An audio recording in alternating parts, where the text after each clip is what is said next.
can say what is impossible in the world of tomorrow. Let us go into the future, into the years beyond 2000 AD. Science fiction adventures in the world of tomorrow. 2000 plus.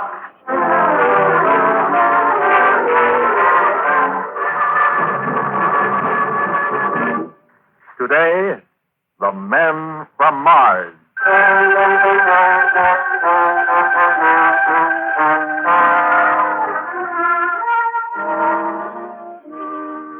The 16th of May in the year of 2000 plus 40 started off as a perfectly ordinary day.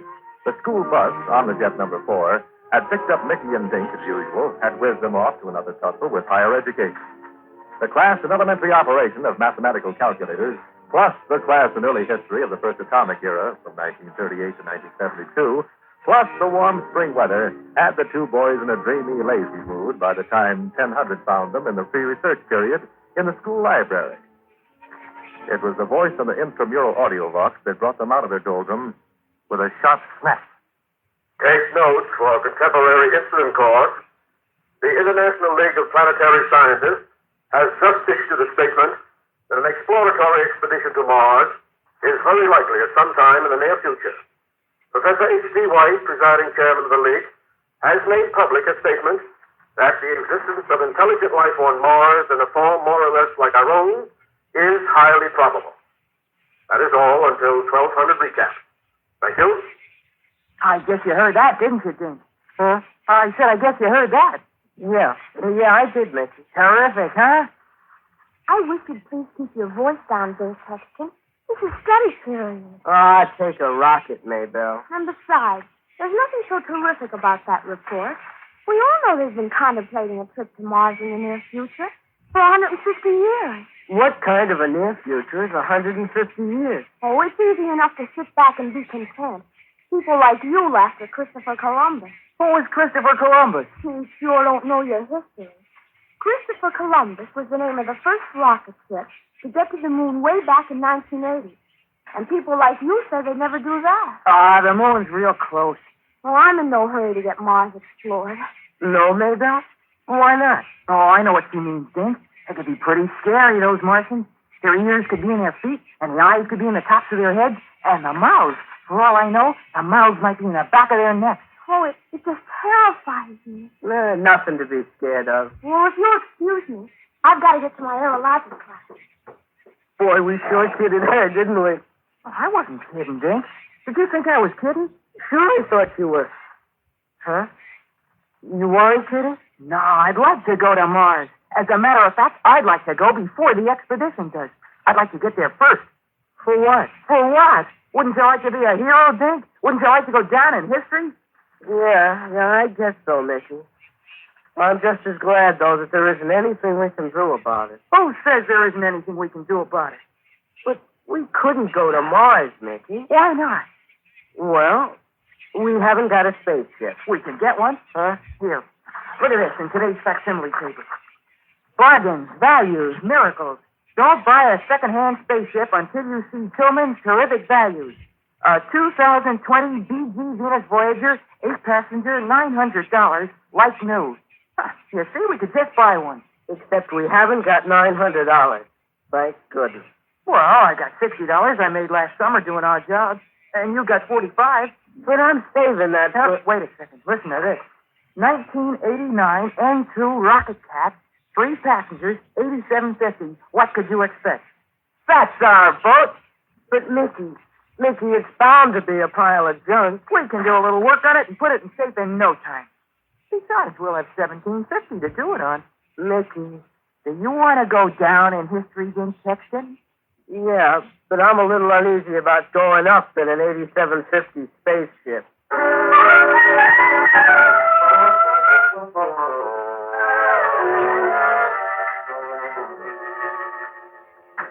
Gee, I never thought we'd get the old crate home. How's it shaping up, Mickey? Oh, it's great. Did you get that atomic battery off the re-energizer down at the fueling station? Oh, I got it right with me, Mick. Only, Mick. Yeah? I feel a little shaky about it. And there's no sense pretending I don't. Oh, stop worrying. People have been doing this with old spacecraft for ages. Nah. Sure. Way back years ago, kids used to take second-hand rocket ships and do what they called, they're souping them up. I learned about it in History 5. You mean they made space motors that long ago? Sure. Only they called them hot rods. That's funny. I didn't know they did any space traveling way back then. They did some kind of traveling. I saw a picture of one of their craft. They called it an aura bubble. A what? Aura bibble or something like that. Oh, you mean an automobile? Yeah, that's it.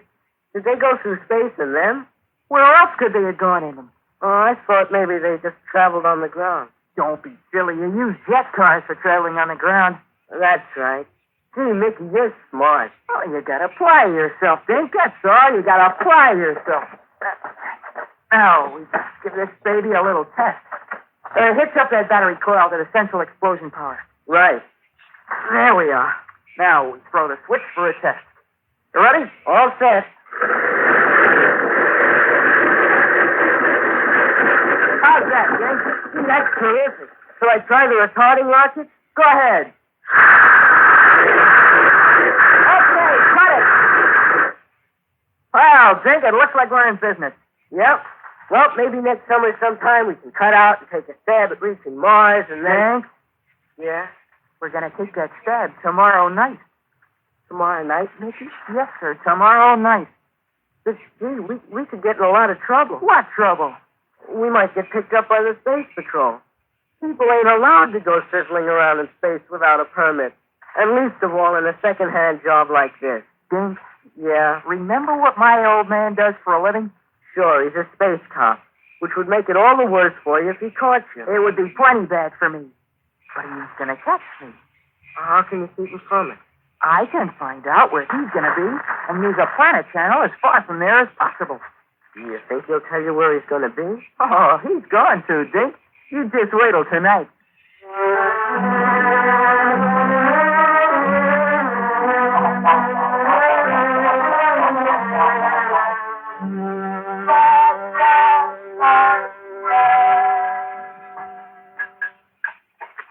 I swear they'll put anything in the facsimile paper.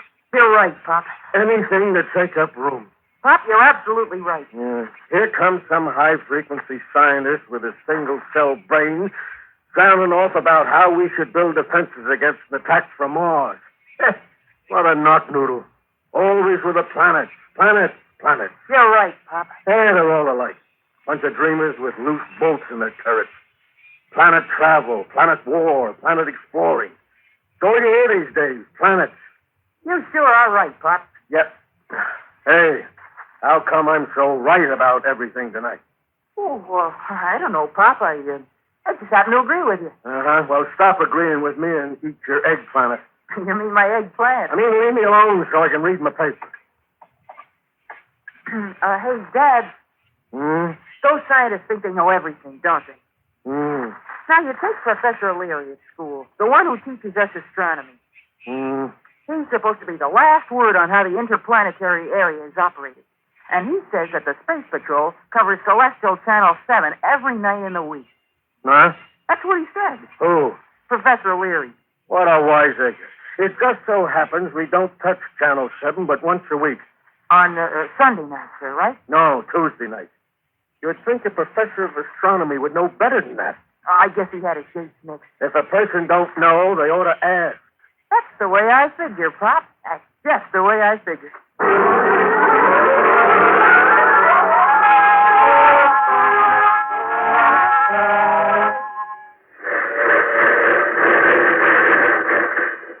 Mickey, we did it. We're on our way, Jim. You sure we won't run into the Space Patrol? Didn't I tell you I found out from my old man last night? Watch this baby go. I'm going to throw her into super explosion. Lower the pressure gauge, Jim. Yes. Light and flat, Rocketeer. I'm letting her out. Okay.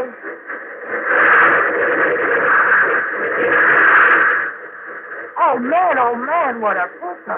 She'll pass anything on the channels any day in the week. Is that top speed? Are you kidding? I haven't even touched the auxiliary charges. Well, let's have it wide open. Oh, we're doing about 2,400 MPH right now. Let's see if she'll hit 3,000. Okay, you asked for it. Hey, Mickey. Yeah?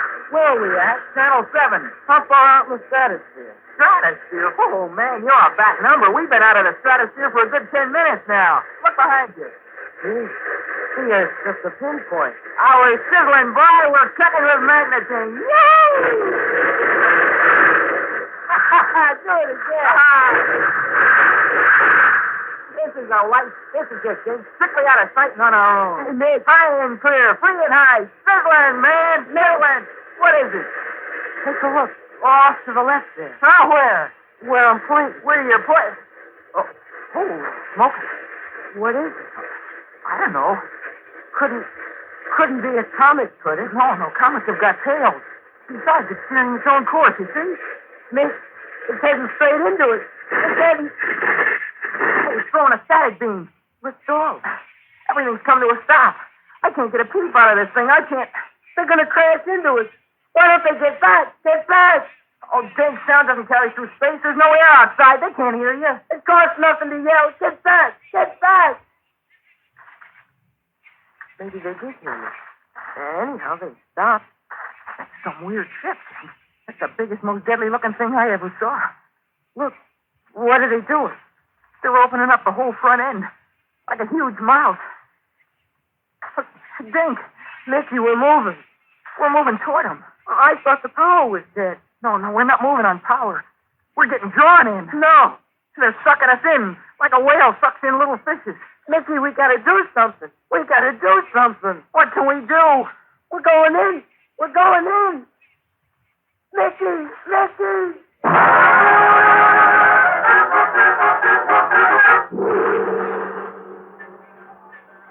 Where are you, Dink? Over here by the control panel. Oh, I can't see his name. Can you? Black is the inside of a vacuum. I don't understand this, Dink. I don't want to understand it. I'll settle for just getting out of it. Well, we're swallowed up. What kind of a crash is this? It's like something from... What's the matter? Found a paper last night about it. About what? About how we could be attacked by them. By who? The Martians. Hey, the lights went on. From the dark. I'm blinded. I can't see a thing. Open your hatch and come out. Who is that? I don't know. But I got a feeling we better do as we're told. Come out. See, Mickey? You heard me. Come out. Walk up on the platform in the light. God, men from Mars. Are you from Mars? Yes, we are from Mars. Stinging rocket smoke. What are you doing out here in space, Earthmen?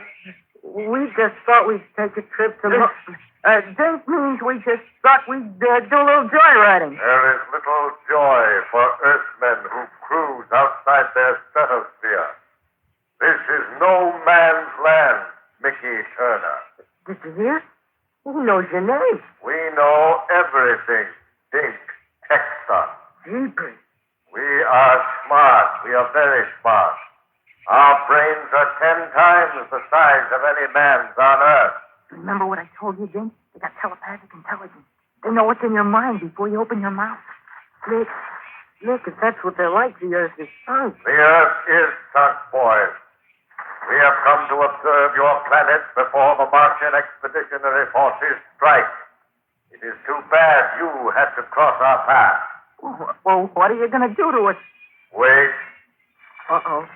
You're going to kill us. I'll bet you my new spacesuit. What do I need with a new spacesuit if they're going to kill us? Oh, Mick, we never should have started this. Now get hold of yourself, Dink. Don't let maximum panic anxiety create superego tension. Who's letting maximum panic anxiety create superego tension? Whatever happens, we only tried to make ourselves a place in history, Dink. I wish I had a place at home under the bed. Earthmen. Hey, yes, Mr. Martian, Your Honor, sir? We have come to a decision. Yes, sir? You are too insignificant for us to kill, too unimportant, too puny and worthless and stupid. Thank you, sir. That's the nicest thing anybody ever said to us. This time we are going to let you go. But if we ever lay eyes on you again. If, for instance, we observe you tomorrow night trespassing in this channel, we shall destroy you. We'll be good, sir. You had better, or else we shall disintegrate you and use your energy to feed our rocket power. Oh, no, sir. Please, sir. Then watch your step. Now get back in that obsolete spaceship of yours and close the hatch. Yes, sir. Come on, James. Hurry up. Come on, quick, before they think it over. Close the hatch, James.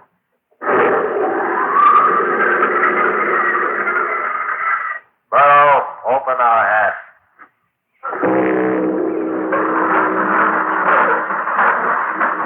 Get down on your stomach. We will now blast you from our projector boat and send you back where you came from. Projectopult.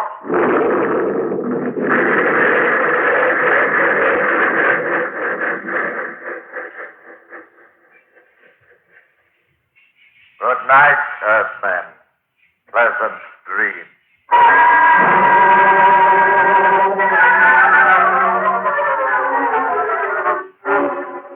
James. Oh, gee, that was some trip down. You better close the hangar doors. We don't want anybody to see this space snorter. No, I guess we don't. I was just thinking, Mick. Yeah, I know. Were you thinking too? Uh-huh. Same thing as me? I guess so. What are we going to do? I don't know yet. We know something that nobody else in the world knows. Yeah. We know they're up there. We know they're getting ready to smash us to smithereens. I wish we'd have stayed home. But we didn't. And now we got to face the facts, Jim. I hate facts, don't you, Mick? I never thought of it that way exactly, but I guess I do. Gee, if we tell, we got to also tell that we went up in the space snorter. My old man's going to raise supersonic blazes with me. Mine's going to blow the roof off. But still, we got to look at it like Earth citizens. We can't just keep our mouths shut and let the Martians take everybody by surprise. I guess we can't. Are you going to tell? I don't see any other way out. Maybe they won't have time to raise blazes with us. Maybe they'll be too busy getting ready to fight them off. Maybe so. But somehow or other, I think my old man will find time.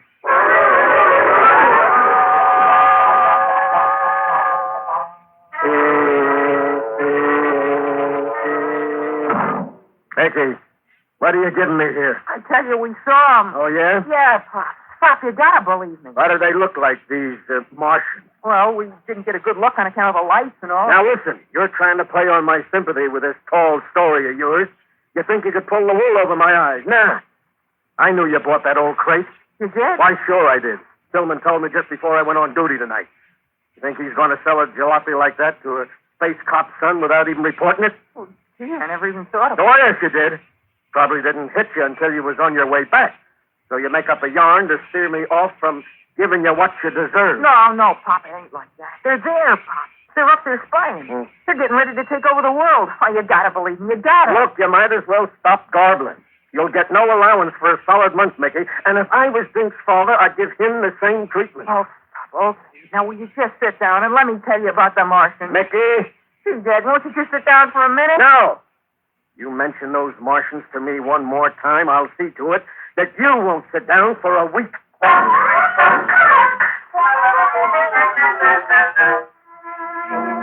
But police chief, well, then I tell you, they stopped us. They told us what they got in mind. Uh-huh. Well, now, look, Mitch, You don't believe me, do you? You, want an honest answer? No, I just want somebody to do something. To do something. Well, I'm going to do something. What? I'm going out to lunch.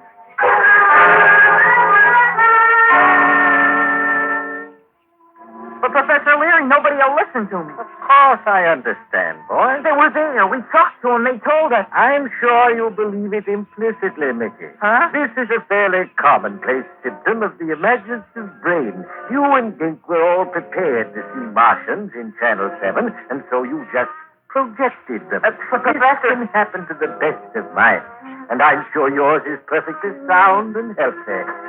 Where are you going? I'm getting out of here while I still got a mind left at all.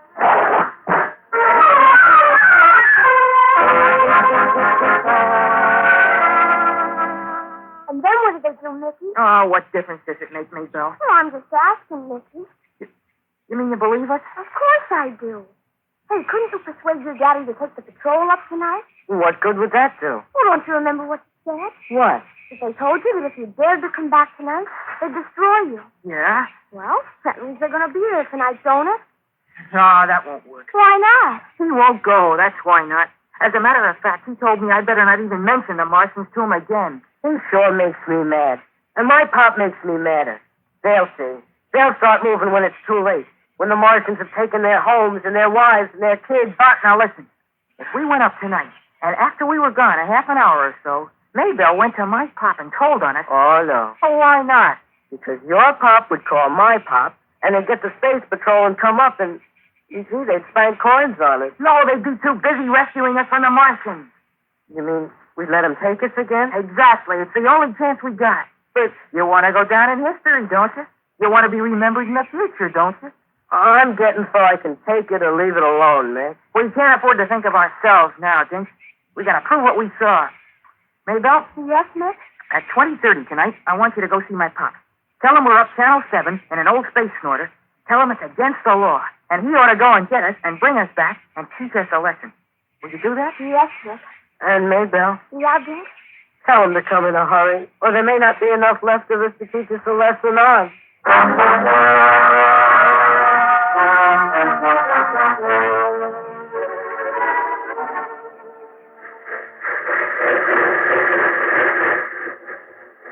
How far up are we, Dink? Just about where we saw him last night, Dink. Oh, gee. Oh, gee. Listen, do you hear a knock in the motor? That's not a knock in my motor. That's a knock in my knees. Oh, you gotta be brave, Dink. You gotta realize that we gotta save the world. That's what I keep telling my knees, but they won't listen. Mick, they threw the static beam again. We stopped. Look, to the left. Here they come. Here they come, Dink. They've seen us. Mickey. Yeah. They're opening up, Dink. We're gone in. We're gone in.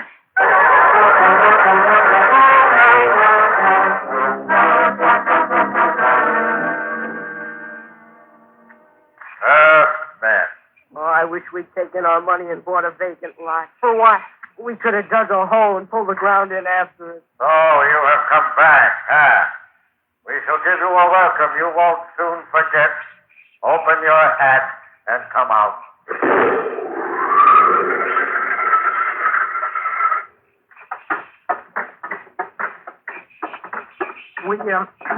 We just thought we'd come up and see you again. You're spying. Oh, no, sir. Sure, that's fine. What else?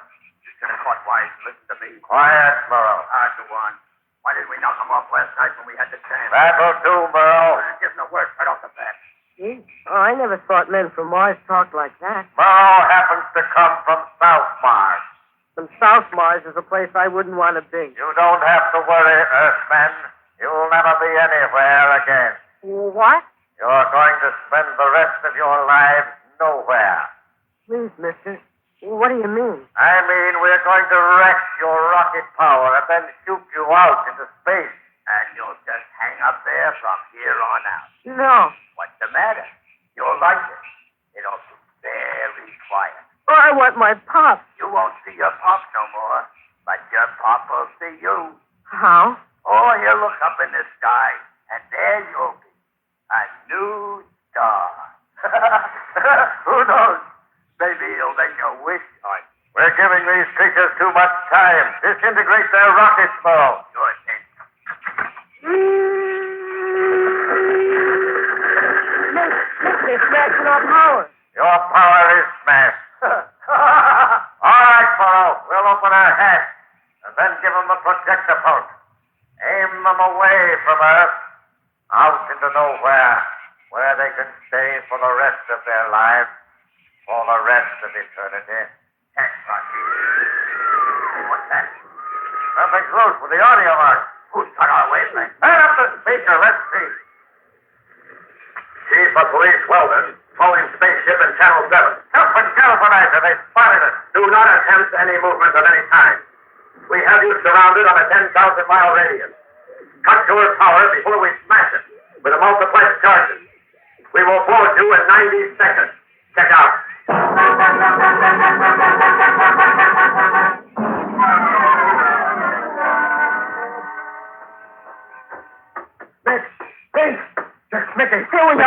here we are. Oh, thank heaven, thank heaven. Are you okay? We're okay, Mr. Turner. Oh, good. Only if you hadn't come when you did, we would have been just one more star in the sky. You have no authority here. As men, we are subjects of Mars. Go on, Vince Boxy. I know you and your one-cylinder pal, Bugsy Morrow.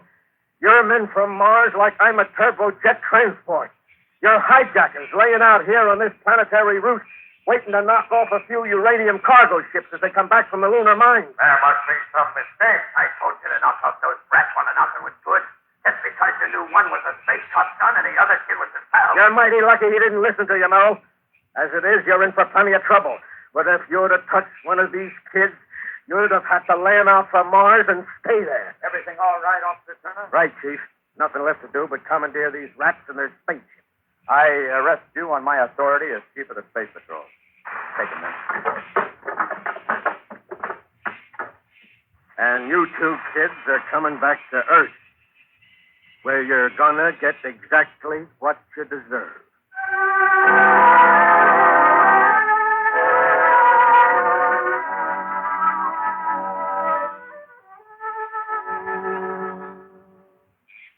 And here's a chocolate pie, Nick. Half for you and half for Jane. Gee, thanks. Only hurry up and eat it before the torchlight parade begins. They're going to carry you on their shoulders to the square, and the mayor's going to make a speech, and, oh, it's going to be wonderful. Gee, it sure is great.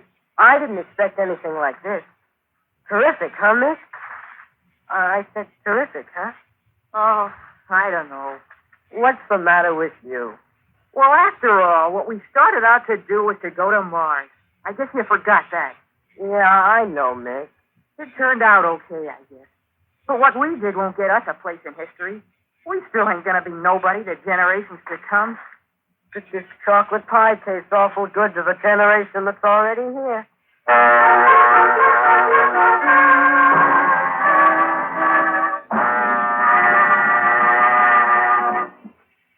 Next week, another exciting story from the world of tomorrow. 2000 Plus presents The Diamond Helmet. 2000 Plus is produced by Sherman H. Dreyer and Robert Wen Olson. In today's story, Ronnie List played Mickey, Ronnie Jacoby was Dink, Colette McMahon was Maybelle, Ed Latimer was the father, John Griggs was Bocce, and Sandy Bickert was Murrow. Script by Peter Berry. The orchestra was conducted by Emerson Buckley, music composed by Elliot Jacoby. Sound effects by Walt Shaver and Adrian Penner. This is Bob Emmerich speaking. This program came to you from New York.